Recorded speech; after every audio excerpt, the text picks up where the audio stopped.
Bonjour. Donc cet atelier a pour thème piège d'interprétation et l'immunotypage sérique dans les gammapathies monoclonales. Donc on abordera trois points. On commencera par les gammapathies.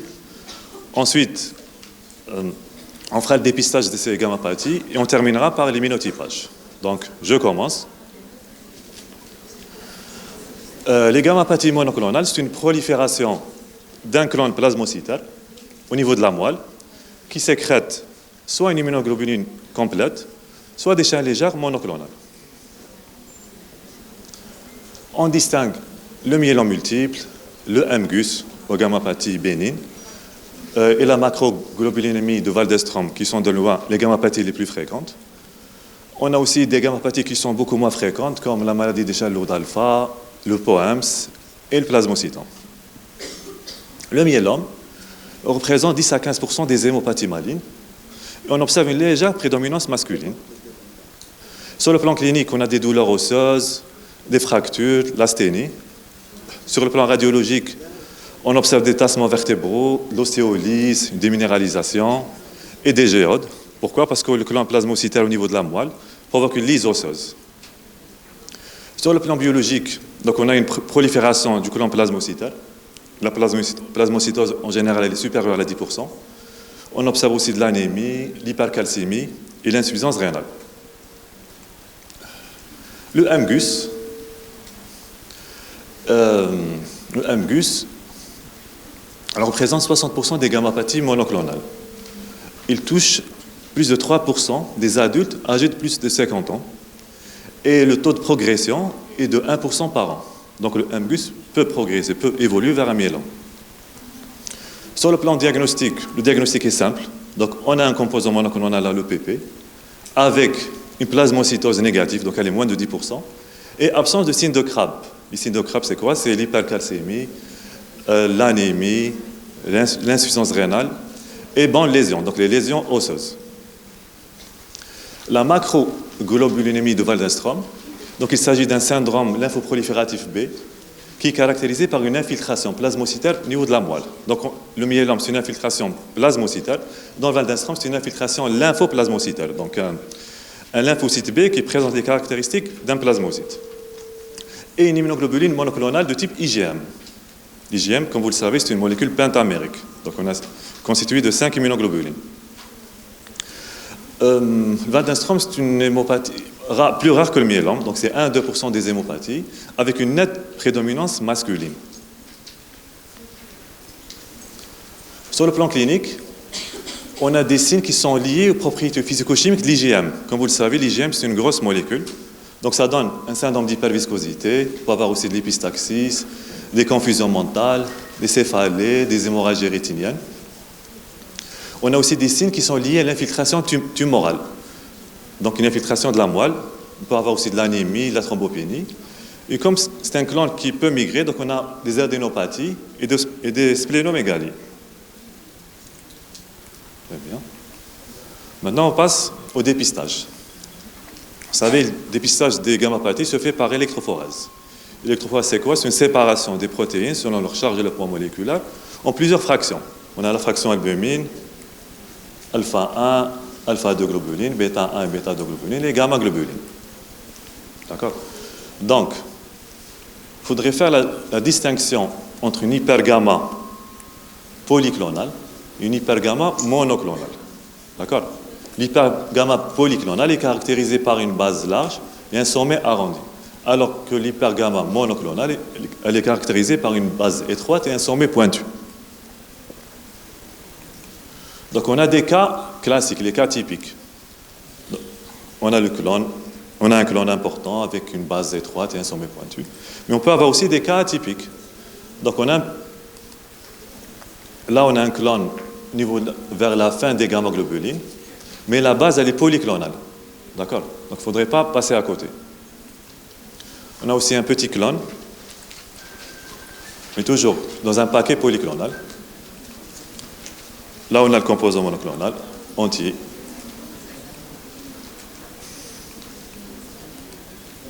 Là aussi. Donc, on ne peut pas passer à côté. Là aussi. Là, c'est un clone qu'on a quantifié. Donc il y a 6,2 grammes. Là, on a une ébauche d'un composant.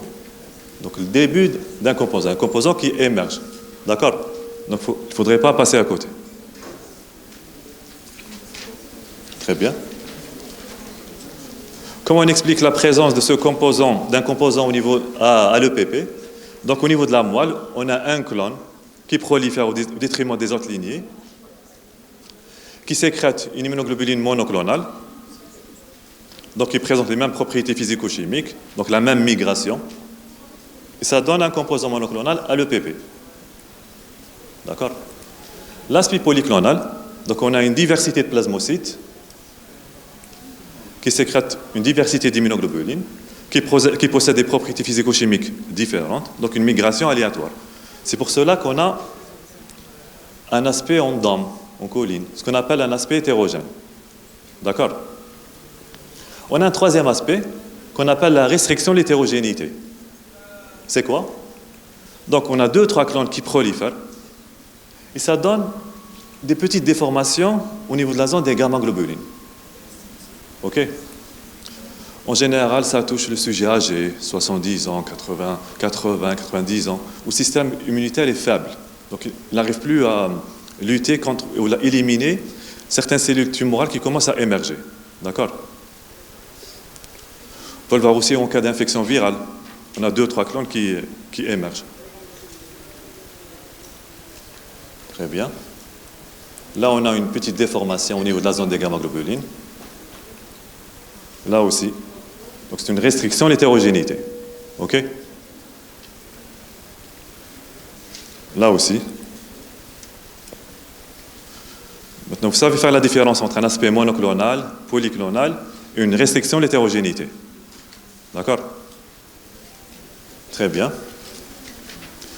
Maintenant, on passe au chapitre le plus important, qui est l'immunotypage sérique. Donc, en cas de suspicion d'une gammapathie monoclonale, chez un sujet adulte qui présente des douleurs osseuses, l'anémie normocytaire normochrome, ou une hypercalcémie, une insuffisance rénale avec VS élevé, on commence par le dépistage qui est le PP. D'accord? Ici, on retrouve un composant monoclonal. À ce moment-là, on est obligé de faire un immunotypage pour déterminer l'isotype. Est-ce qu'il s'agit d'une IgG, ou IgA, ou IgM? OK? Très bien. On distingue deux types d'immunotypage. On a l'immunofixation sérique qui se fait sur gel et l'immunosoustraction sérique qui se fait en milieu liquide. D'accord? Très bien. On commence par l'immunofixation. Son principe est simple. Donc, on a une membrane en nitrocellulose sur laquelle on a coulé un gel d'agarose. On sait des kits commercialisés, prêts à l'emploi. Et sur ce gel, c'est tracé 6 bandes. On a la bande SP, c'est le témoin, la bande G, A, M, kappa et lambda. D'accord? On dépose le sérum du patient sur les 6 bandes. Ensuite, on réalise une électrophorèse. Le but de l'électrophorèse, c'est de séparer les protéines du sérum en plusieurs fractions. On a la fraction albumine, alpha 1, alpha 2, bêta 1, bêta 2 et gamma globulines. D'accord? Puis dans un deuxième temps, on dépose les immunosérums. On dépose l'anti-IgG, l'anti-IgA, l'anti-IgM, qui sont les isotypes les plus fréquents. Et l'anti-chain légère kappa et l'anti-lambda. D'accord? Supposons que le sérum du patient possède un composant IgG à chain légère kappa. Qu'est-ce qui va se passer? Donc, l'anti-IgG va réagir avec la chaîne lourde gamma, avec la G, et l'anti-kappa va réagir avec la chaîne légère kappa, pour former une bande mince, une bande étroite, qui possède la même migration électrophorétique, donc le même niveau. OK?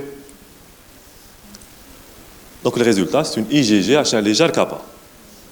Donc c'est simple. L'interprétation, elle est simple. Très bien.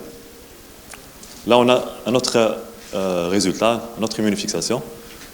Donc, c'est de quel isotype il s'agit? Simple. IgG lambda. On a une bande étroite ici, avec l'anti-G et l'anti-lambda. OK? Donc, il faudrait faire la différence entre un aspect monoclonal, c'est-à-dire une bande étroite, et un aspect polyclonal. Quand c'est étalé, c'est polyclonal. Quand c'est mince, étroit, c'est monoclonal. D'accord? Très bien. Là, on a un composant. À l'immunofixation, qu'est-ce qu'on a retrouvé à l'immunofixation? IgG lambda. Donc, on a une bande mince avec l'anti-G. Bon, là, c'est pas mentionné les... Non, pas mentionné les imacérums. Ouais. Ouais.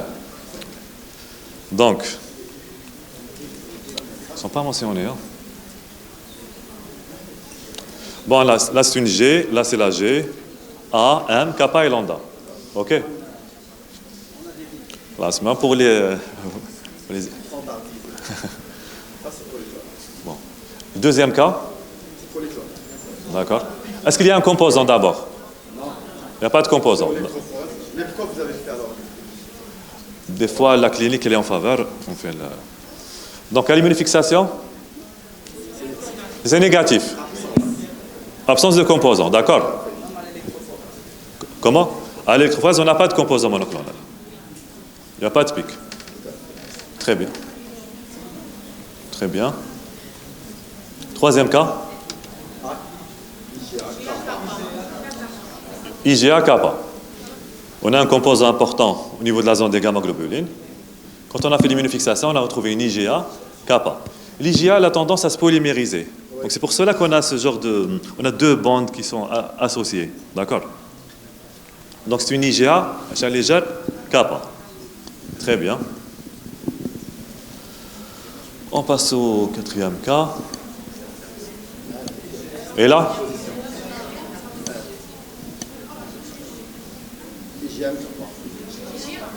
J'aime kappa. Et les autres? Oui? Polyclonal. IgG. IgG polyclonal. D'accord.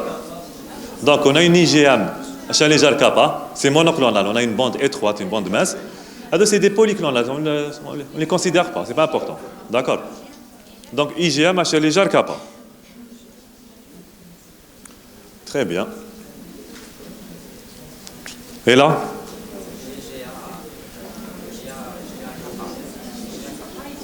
C'est pas évident. Et les autres? Polyclonal. Il y a un composant aussi, c'est du polyclonal. Il y a un composant. D'accord. Bon, là, c'est pas très clair, mais on a une IgA, donc GAM, IgA, à chaîne légère kappa. Mais il est en position bêta. Il n'y a pas de pic. Donc on peut passer à côté. D'accord? Il n'y a pas une augmentation de bêta. On peut avoir un profil normal, comme on peut avoir une augmentation modérée des bêta. Comment? Bon, il faut avoir les valeurs, les concentrations pour être... Oui. Donc, on peut avoir un profil normal ou une petite augmentation au niveau de la zone des bêta 1 ou bêta 2. Mais à l'immunofixation, on peut retrouver un pic. Donc, on peut passer à côté. Si on n'a pas les renseignements cliniques, on passe à côté. D'accord? D'où l'intérêt de demander les signes cliniques. Mais normalement, pour trouver un pic au niveau bêta 2, il faut que bêta 2 soit super en bêta 1. Bon, pour orienter le clinicien, là, quand la zone des bêta 1 ou bêta 2 est supérieure à 8, il faut qu'elle soit supérieure à 8. On peut demander un immunotypage. D'accord? Aspect déformé, bon. Aspect suspect, d'accord, on peut avoir un aspect suspect, mais surtout quand le composant est supérieur à 8, à ce moment-là, vous êtes obligé de demander un immunotypage. D'accord? Très bien. La lecture, c'est une IgA, elle est là. IgA chaîne légère kappa. Chaîne légère kappa n'est pas très évidente, mais c'est une IgA kappa. OK.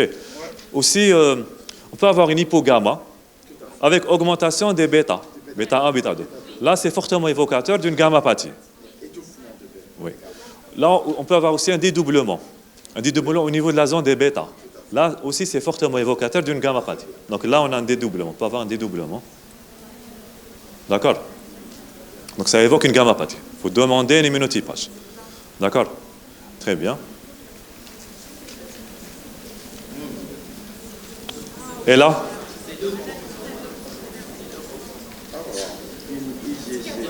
Il y a deux clones. Oui. Kappa. Ah, et lambda, ouais. Lambda.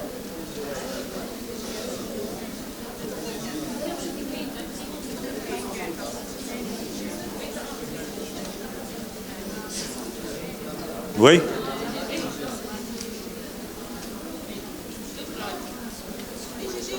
Il y a deux pics monoclones. D'accord. Donc c'est une gammapathie biclonale. Donc on a deux composants. Le premier il est en bêta et le deuxième en gamma. D'accord. Donc le premier, celui qui est en bêta, c'est une IGA, un champ légère lambda. Et le deuxième qui est en gamma, c'est une G, un champ légère lambda. D'accord. Donc le premier en bêta et le deuxième en gamma.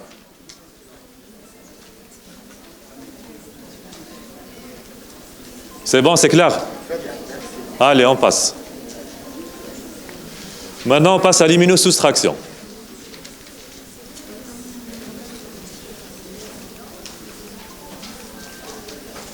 Donc, l'immunosoustraction se fait en milieu liquide.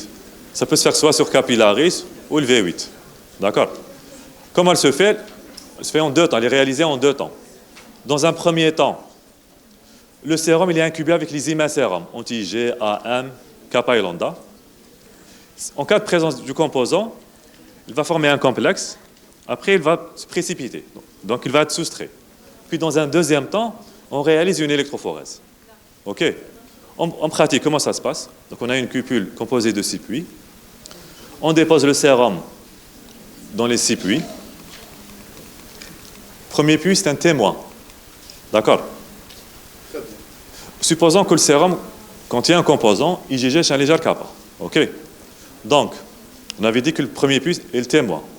Deuxième puits, on dépose l'anti-G. Troisième, l'anti-A.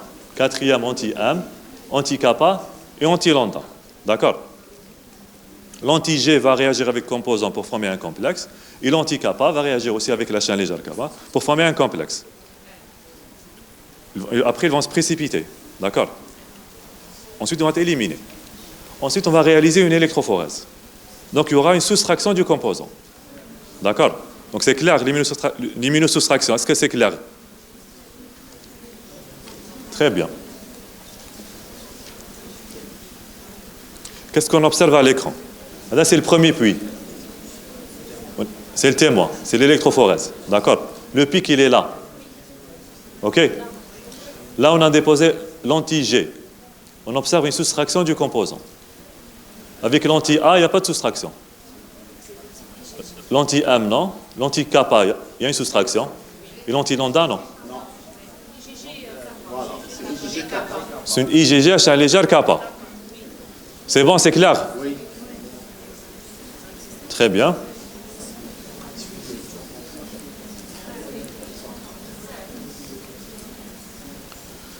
Deuxième cas, le composant, il est là. Première règle, il faut identifier la position du composant. Donc, il faut se focaliser sur le composant. D'accord? Interpréter.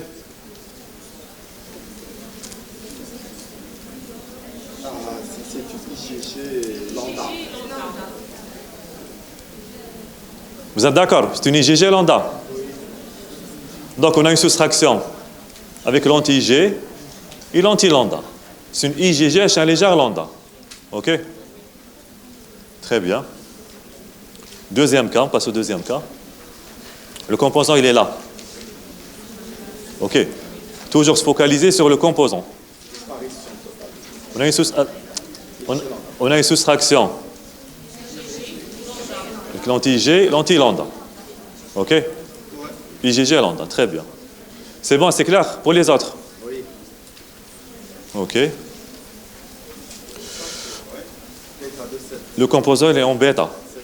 8%.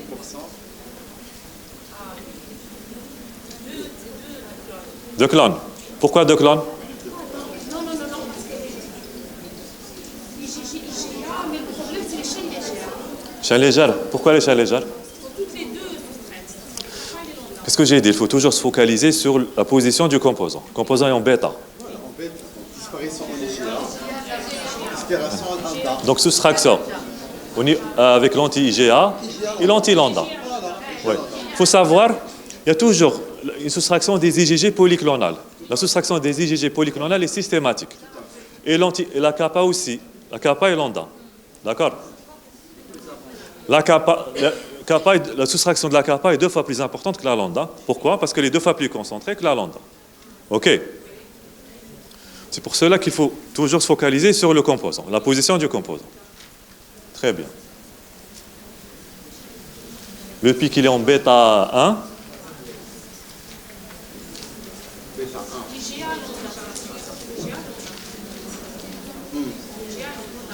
IgA lambda. Très bien. Donc, on observe une soustraction avec l'anti-IgA et l'anti-lambda. Très bien. IgG, il y a toujours soustraction des IgG polyclonales. OK. Il faut s'intéresser aux composants uniquement. Le pic, il est en bêta. D'accord. Il y a une soustraction avec l'anti-IgA et l'anti-lambda. C'est une IgA lambda. Là, le pic, il est en alpha 2.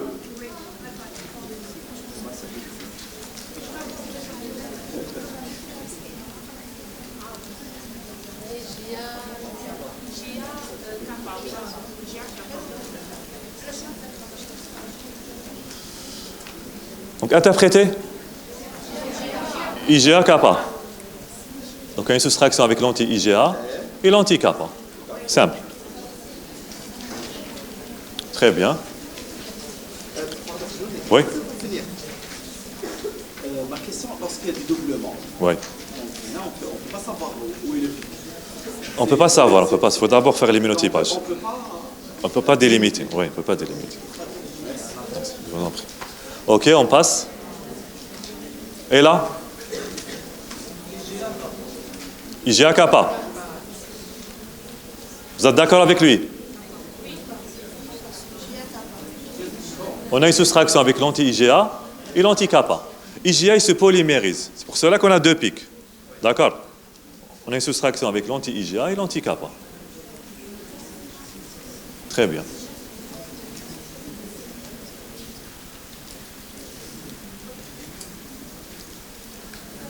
Et là? On observe une soustraction seulement avec la chaîne légère kappa. Pourquoi chaîne légère, mais pourquoi pas pour IgP, IgE? D'accord. Donc, là, dans un premier temps, on a fait l'immunotypage classique. D'accord. On a retrouvé une chaîne légère, kappa. Dans ce cas-là, ça serait bien aussi de les recommander de faire une immunofixation complémentaire en utilisant des immunocérums anti-ID et l'anti-E, parce qu'ils n'ont pas été testés. Donc, on n'est pas sûr. Est-ce que c'est seulement une chaîne légère kappa ou il s'agit d'une IgD kappa ou IgE kappa? D'accord. Il faut toujours compléter par une deuxième immunofixation en utilisant les immunocérums anti-ID et l'anti-E. D'accord. Très bien. C'est bon, c'est clair, je passe. Et là? C'est une IgM à chaîne légère lambda. M, lambda. Donc, il n'y a pas de soustraction avec les autres isotypes, ni Ig, ni A, ni kappa. Donc, IgM, lambda. Bonjour, ça va. Très bien. Allez, on passe au cas réel. Cas réel, exemple 1.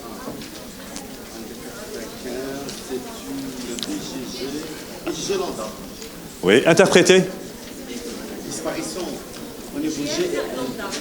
Là, la IgG. C'est une IgG à chaîne légère lambda. D'accord. Très bien. Et là? IgG à chaîne légère kappa. Très bien. Et là?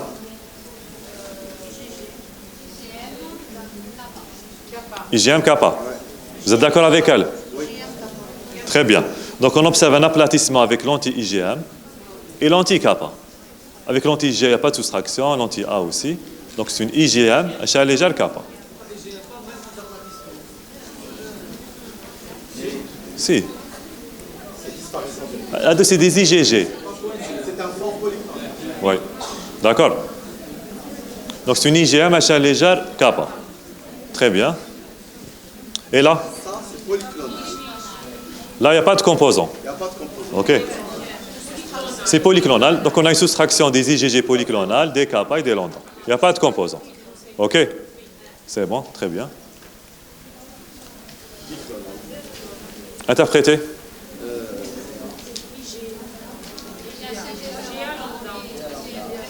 C'est deux.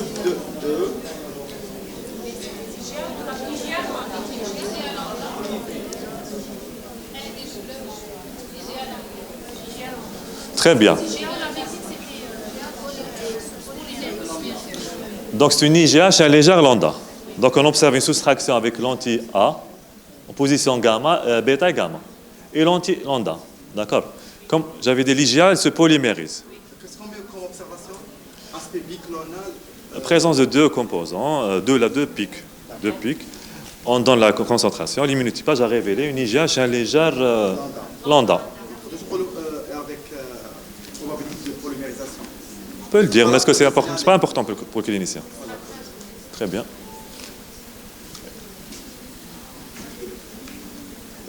C'est une IgG.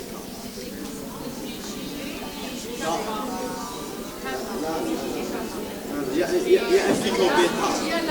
IgA, IgG, kappa. Kappa lambda. IgG, kappa. Juste derrière.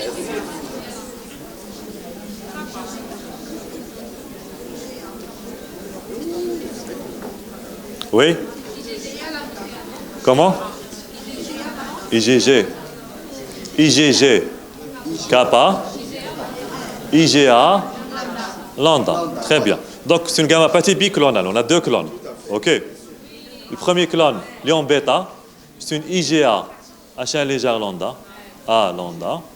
Deuxième clone, c'est une IgG, H1 légère kappa. Très bien. On a terminé. Bien.